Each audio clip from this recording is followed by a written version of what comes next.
Good morning. सभी का स्वागत है टू जेड क्लासेस के ऑफिशियल यूट्यूब चैनल पर। और जैसा कि आपको पता है केमिस्ट्री ऑब्जेक्टिव सीरीज हम लोग 12 क्लास का कर रहे हैं और आज तीसरा लेसन केमिस्ट्री का इलेक्ट्रोकेमिस्ट्री हिंदी में वैद्युत रसायन के 15 ऑब्जेक्टिव क्वेश्चन का एनालिसिस करने वाले हैं। और जब मैं ऑप्शन का एनालिसिस करता हूं तो उससे रिलेटेड अन्य प्रश्नों को भी आप बहुत आसानी से हल कर सकते हैं। तो चलिए स्टार्ट करते हैं। तो लेसन का नाम है इलेक्ट्रोकेमिस्ट्री। इलेक्ट्रोकेमिस्ट्री हिंदी मीडियम वाले देखें, हिंदी माध्यम वाले देखें वैद्युत रसायन।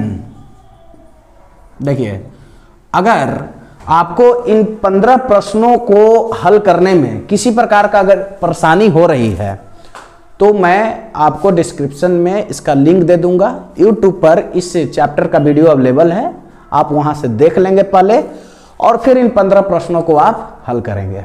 ठीक है। देखिए, वैद्युत रसायन इलेक्ट्रोकेमिस्ट्री जब हम चैप्टर पढ़ा रहे थे तो वहां पर भी इस बात को बताया था कि इलेक्ट्रो का मतलब क्या होता है। इलेक्ट्रो का मतलब ही होता है इलेक्ट्रिकल एनर्जी। एकदम बेसिक से समझा रहे हैं इलेक्ट्रिकल एनर्जी। और देखिए, केमिस्ट्री का मतलब होता है केमिकल एनर्जी। अब थोड़ा सा शॉर्ट फॉर्म लिख रहे हैं, आप समझिएगा।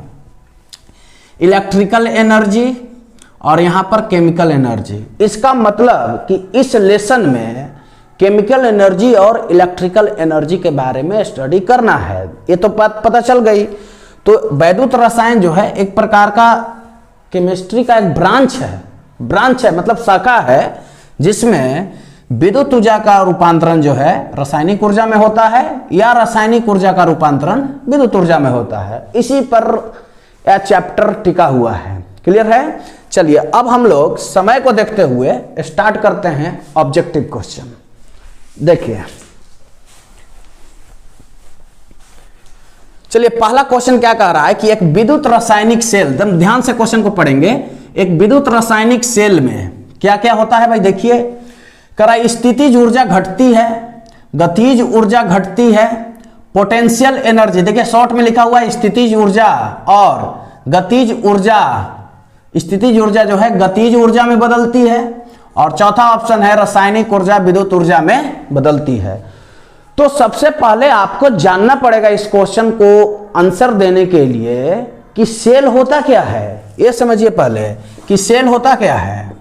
देखिए, सेल एक प्रकार का इलेक्ट्रॉनिक डिवाइस है या आप हिंदी में बोलेंगे कि विद्युतीय उपकरण है जिसमें रासायनिक ऊर्जा को, देखिए रासायनिक ऊर्जा को बदला जाता है विद्युत ऊर्जा में। किसमें बदला जाता है? विद्युत ऊर्जा में। तुम ध्यान दीजिएगा, रासायनिक ऊर्जा को किसमें बदला जाएगा? विद्युत ऊर्जा में।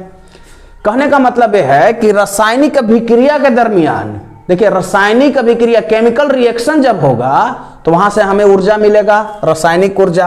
और रासायनिक ऊर्जा का कन्वर्टिंग किसमें होता है? विद्युत ऊर्जा में। तो ऐसे उपकरण को, ऐसे विद्युतीय उपकरण को क्या कहेंगे? सेल कहेंगे या विद्युतीय सेल कहेंगे। ये तो कॉन्सेप्ट है, समझ गए। अब आइए क्वेश्चन पर बात करते हैं कि क्वेश्चन क्या कह रहा है कि एक विद्युत रासायनिक सेल में क्या होता है। स्थितिज ऊर्जा घटती है तो ये तो बिल्कुल ऑप्शन नहीं होगा, क्योंकि पोटेंशियल एनर्जी क्या होता है? जो ऊर्जा जिसमें संचित होता है, जिसमें ऊर्जा ऑलरेडी पहले से विद्यमान होता है, जिसमें ऊर्जा पहले से निहित होता है, उसको हम लोग बोलते हैं पोटेंशियल एनर्जी, स्थितिज ऊर्जा। अच्छा, उसके बाद कह रहा है गतिज ऊर्जा घटती है, तो इसमें गति से भी कोई रिलेटेड टर्म तो नहीं आ रहे हैं। गति के कारण जो ऊर्जा उत्पन्न होता है उसे गतिज ऊर्जा कहते हैं, काइनेटिक एनर्जी। तीसरा कह रहा है कि पोटेंशियल एनर्जी काइनेटिक एनर्जी में बदलता है। ये भी इसका ऑप्शन गलत हो जाएगा। देखिए, तो इसका सही आंसर हो जाएगा रासायनिक ऊर्जा, ठीक है, विद्युत ऊर्जा में बदलता है। तो समझ गए पहला क्वेश्चन। तो पहला क्वेश्चन में कॉन्सेप्ट क्या था? सेल था। तो सेल एक विद्युतीय उपकरण है जो रासायनिक ऊर्जा को किस में बदलता है? विद्युत ऊर्जा में बदलता है। क्लियर है। चलिए, अब आइए दूसरा क्वेश्चन देखते हैं। कह रहा है कि गैल्वेनी सेल के लिए कौन सा कथन असत्य है। देखिए, तुम इस क्वेश्चन पर फोकस कीजिए, आप फोकस करना है इस पर। देखिए, असत्य है, फोकस कीजिए। ठीक है। तो गैल्वेनी सेल के लिए कौन सा कथन असत्य है? असत्य यहां पर कह रहा है। अगर सत्य कहता फिर भी कॉन्सेप्ट की जरूरत था, असत्य कह रहा है फिर भी कॉन्सेप्ट की जरूरत है। क्लियर है? अच्छा, जिसको समझ में नहीं आ रहा है, वीडियो में पहले ही बता दिया हूं कि अगर ये टाइटल आपको 15 क्वेश्चन समझ में नहीं आ रहा है तो मैं डिस्क्रिप्शन में लिंक दे दूंगा, आप वहां जाकर पहले वीडियो को देखिए। और बहुत सारे महात्मा लोग भी वीडियो को देख रहे होंगे, तो कम से कम तो 15 क्वेश्चन कंप्लीट करके ही एग्जाम में जाएंगे। यही 15 क्वेश्चन है जो आपको एग्जाम में 1 नंबर तो सियोर कर देगा। समझ में बता रही है? तो इस 15 क्वेश्चन को पहले कॉपी में लिखिए और एक बार आप आंसर को देखिए और फिर अगले दिन आप खुद से इसका सेट लगाइए, तब आपका कंप्लीट होगा। और बाद में आप मिस कर जाइएगा और आप अपने दोस्तों के बीच भी लिंक शेयर कीजिए ताकि वो भी ऑब्जेक्टिव उनका भी ना छूटे। एग्जाम हुसैनाबाद हो कि धनबाद हो या पटना हो या हजारीबाग हो, कहीं पर भी आप एग्जामिनेशन देके दीजिएगा तो ये प्रश्न आप नहीं छोड़िएगा, मुझे पूरा विश्वास है। तो आइए दूसरा क्वेश्चन देखते हैं। गैल्वेनी सेल के लिए कौन सा कथन असत्य है? तो सबसे पहले जानना होगा कि गैल्वेनी सेल क्या होता है। आइए बात करते हैं गैल्वेनी सेल के बारे में, पहले समझते हैं कि गैल्वेनी सेल होता क्या है। तो आइए बात करते हैं गैल्वेनी सेल का। गैल्वेनी सेल देखिए, सबसे पहले तो जान लें कि इसका और क्या नाम है। तो सर इसको वोल्टीय सेल भी कहते हैं। क्या कहेंगे? वोल्टीय सेल। सर कुछ और भी इसका नाम है? तो बिल्कुल एक और नाम है, डेनियल सेल। देखिए डेनियल सेल।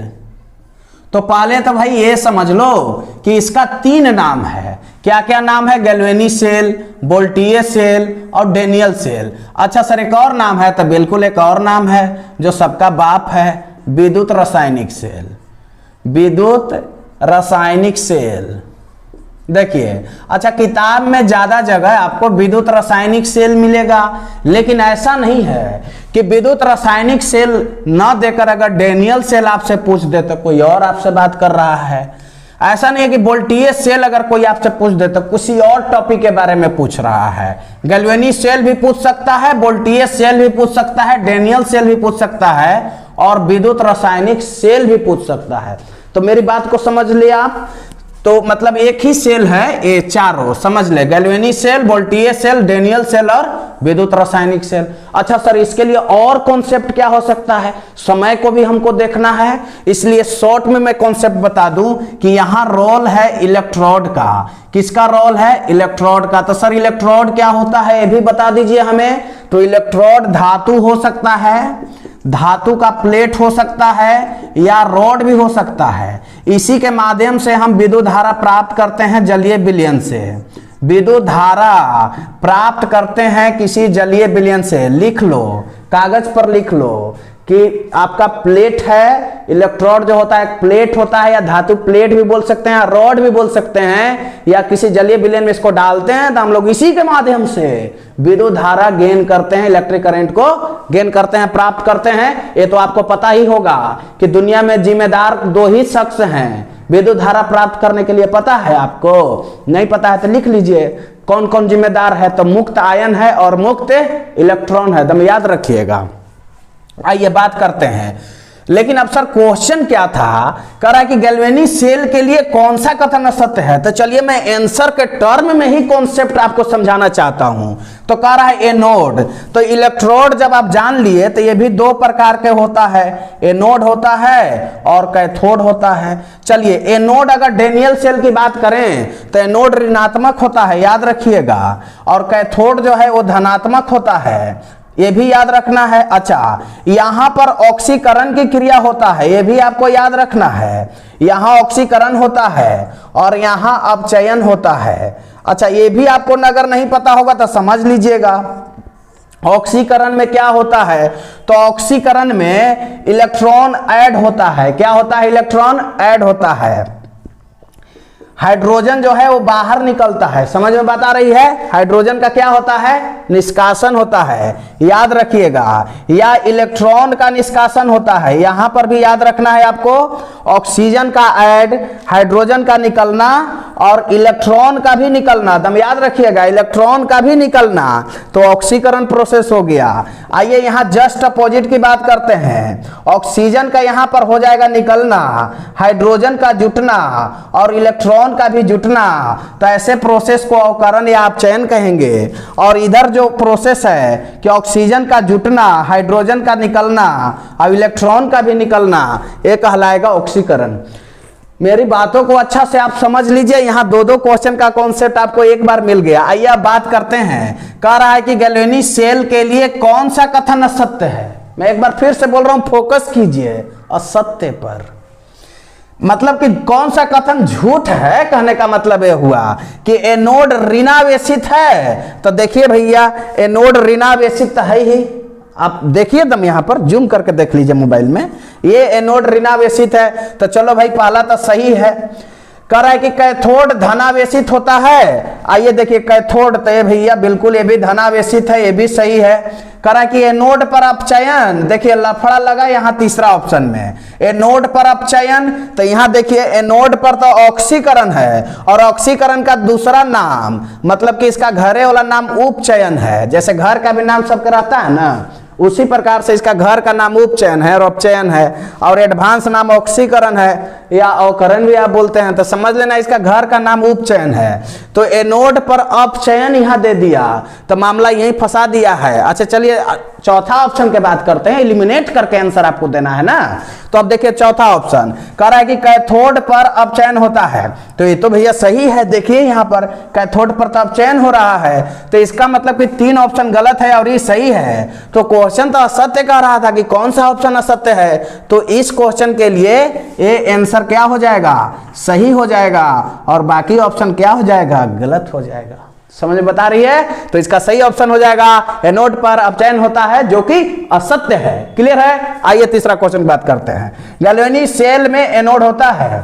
अब आइए इसी कॉन्सेप्ट पर आधारित है, गैल्वेनी सेल में एनोड होता है, तो पहला ऑप्शन है ऋणात्मक इलेक्ट्रोड, दूसरा ऑप्शन है देखिए धनात्मक इलेक्ट्रोड, और उसके बाद देखिए कह रहा है उदासीन इलेक्ट्रोड, और डी कह रहा है इनमें से कोई नहीं। तो अब बात को समझिए, गैल्वेनी सेल में एनोड क्या होता है। आइए गैल्वेनी सेल की बात ही अभी मैं कर रहा था, तो ये एनोड है जहां आप जिंक लेते थे और कैथोड पर कॉपर लेते थे, आपको याद होगा। तो यहां देखिए गैल्वेनी सेल में एनोड होता है।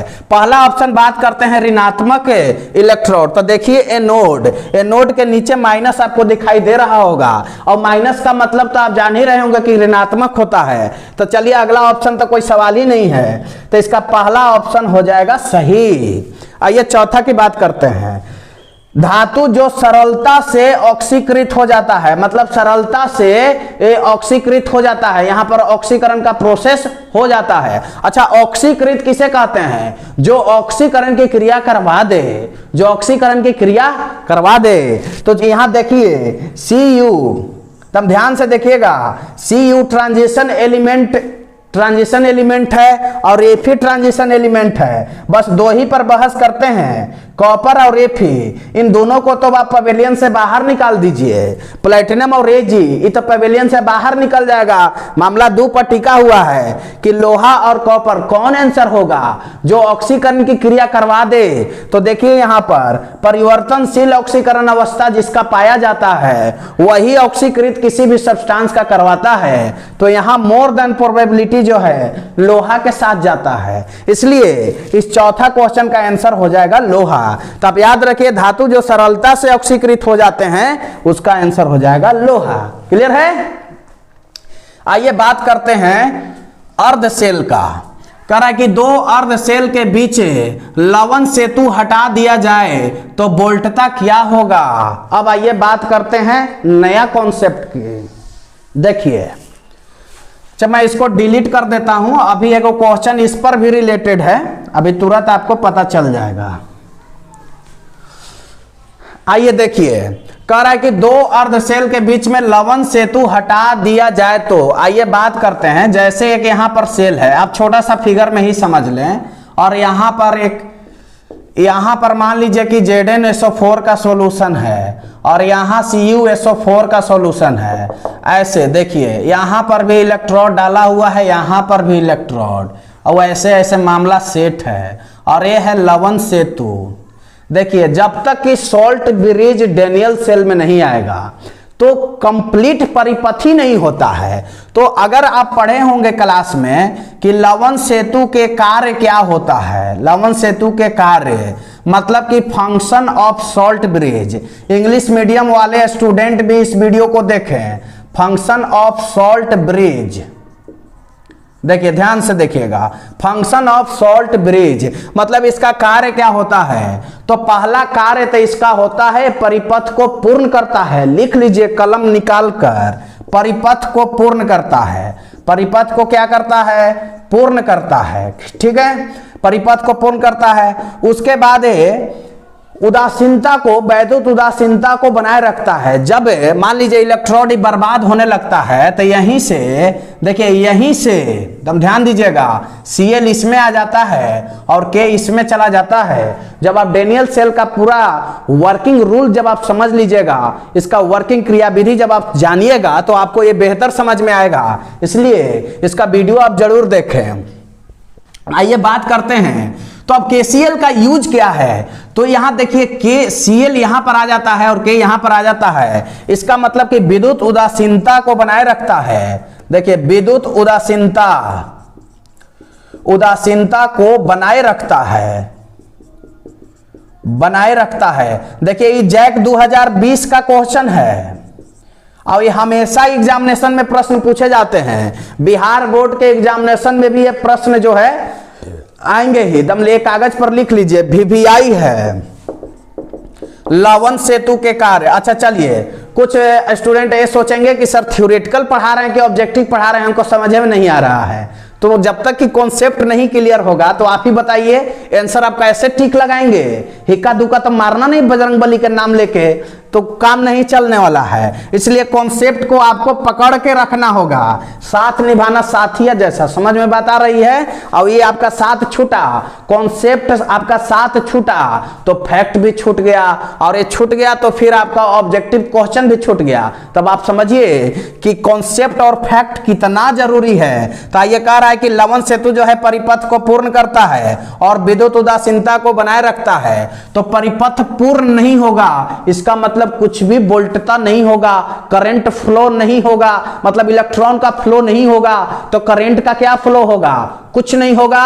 तो करंट का फ्लो के लिए आपको इलेक्ट्रॉन का फ्लो जरूरी है। अच्छा, करंट को फ्लो करने के लिए एक कंप्लीट सर्किट का जरूरी है। और कंप्लीट सर्किट का निर्माण कौन करता है, तो कंप्लीट सर्किट का निर्माण सॉल्ट ब्रिज करता है। तो क्वेश्चन में ये कह रहा था कि दो अर्ध सेलों के बीच लवण सेतु हटा लिया जाएगा, माने वहां से खींच लिया जाएगा, तो क्या होगा, वोल्टता पर क्या असर पड़ेगा।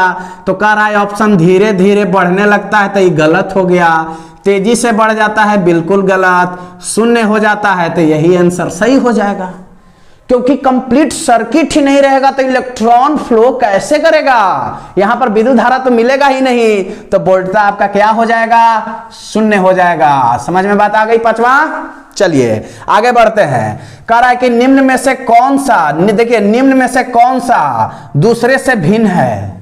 आइए अब प्रश्न को देखिए। कह रहा है एकदम टफ हो गया, रेलवे एनटीपीसी का क्वेश्चन आ गया, तुम याद रखिए आप। कह रहा है कि निम्न में से कौन दूसरे से भिन्न है। रीजनिंग में भी ऐसा प्रश्न नहीं पूछता है। कंप्यूटर महोदय को नमस्कार। निम्न में से कौन सा दूसरे से भिन्न है।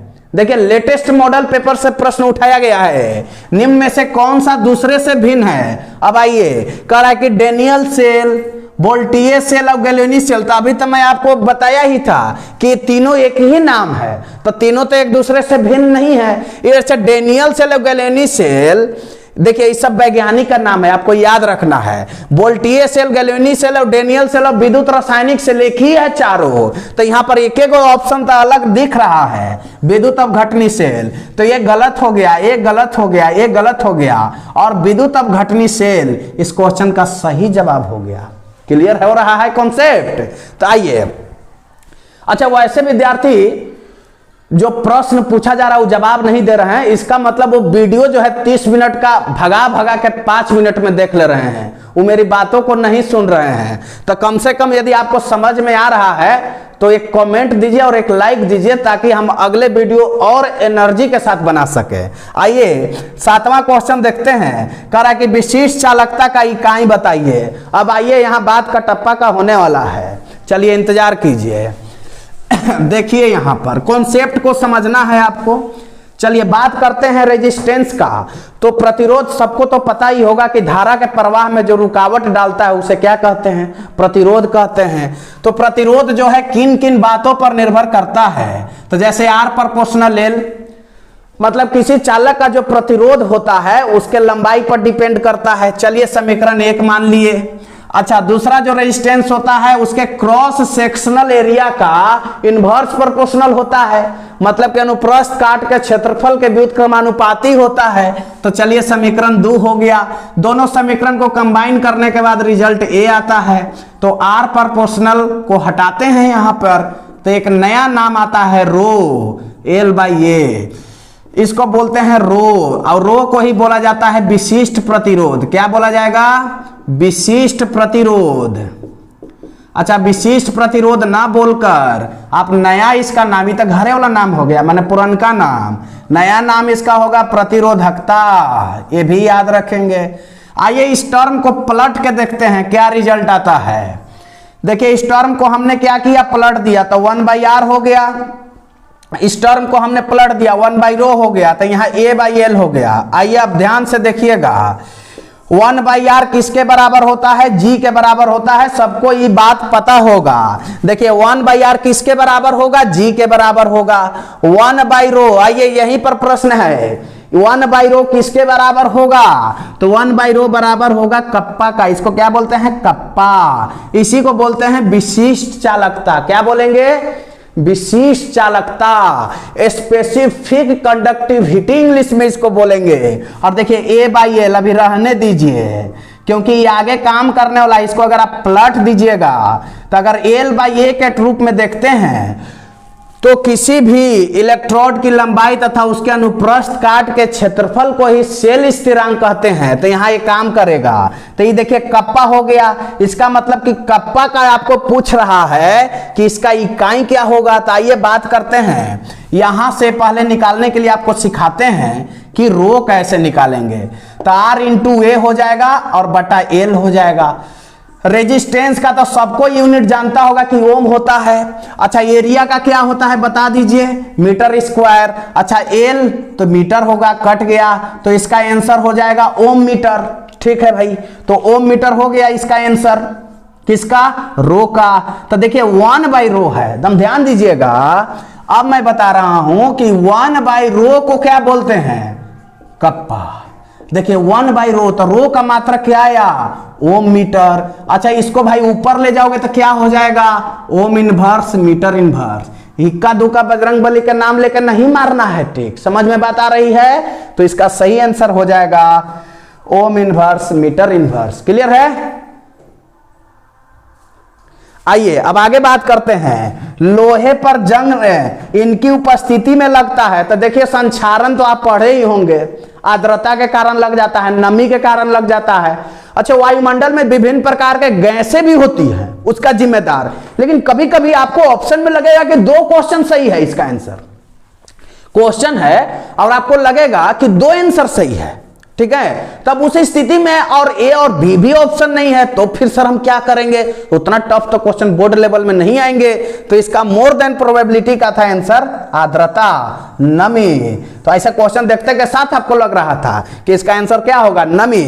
तो लोहे पर जंग इनकी उपस्थिति के कारण लगता है, कि इनकी उपस्थिति के कारण, आर्द्रता के मतलब नमी के उपस्थिति के कारण लोहे पर जंग लगता है, और इस प्रक्रिया को बोलते हैं संक्षारण। क्लियर है। अच्छा, मुझे पूरा विश्वास है कि आपको ये ऑब्जेक्टिव प्रश्न समझ में आ रहे होंगे। आइए मिलते हैं अगले स्लाइड में। तो अगले स्लाइड में आप 7 क्वेश्चन है, अगले स्लाइड में आप और 7 क्वेश्चन देखेंगे। टोटल 15 क्वेश्चन है, जो किसी भी बोर्ड एग्जामिनेशन के लिए इंपॉर्टेंट क्वेश्चन है, इससे बाहर क्वेश्चन नहीं आएंगे। चलिए मिलते हैं अगले स्लाइड में।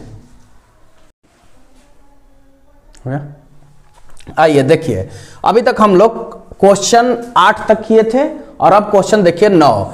कह रहा है कि फैराडे का विद्युत अपघटन नियम संबंधित है। एकदम ध्यान से समझिएगा, फैराडे का विद्युत अपघटन नियम। अभी तक हम देख रहे थे कि रासायनिक ऊर्जा को विद्युत ऊर्जा में कन्वर्ट हो रहा था, और अब हम लोग देखेंगे विद्युत ऊर्जा का कन्वर्ट किस में है? रासायनिक में। क्लियर है? रासायनिक ऊर्जा में।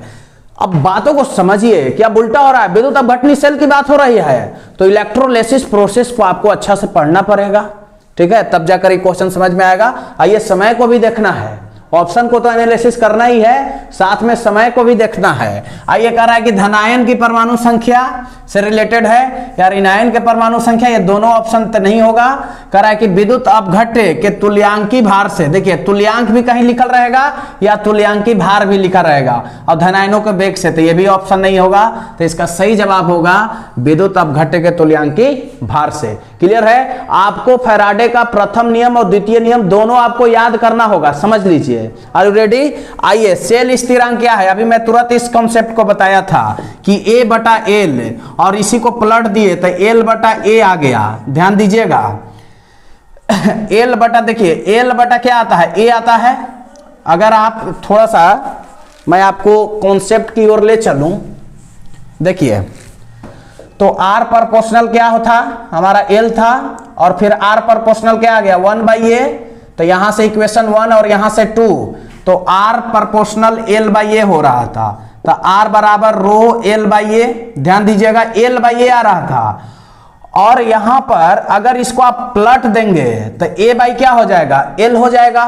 तो यहां पर देखिए कि अगर मैं बात करूं कि अगर इसको प्लट दीजिएगा आप तो A/L हो जाएगा, और पहले से ऑलरेडी L/A है, तो किसी भी इलेक्ट्रोड के लंबाई तथा उसके अनुप्रस्थ काट के क्षेत्रफल के अनुपात को, देखिए क्षेत्रफल के अनुपात को कहते हैं सेल स्थिरांक, जिसे G* से सूचित किया जाता है। आप याद रखेंगे।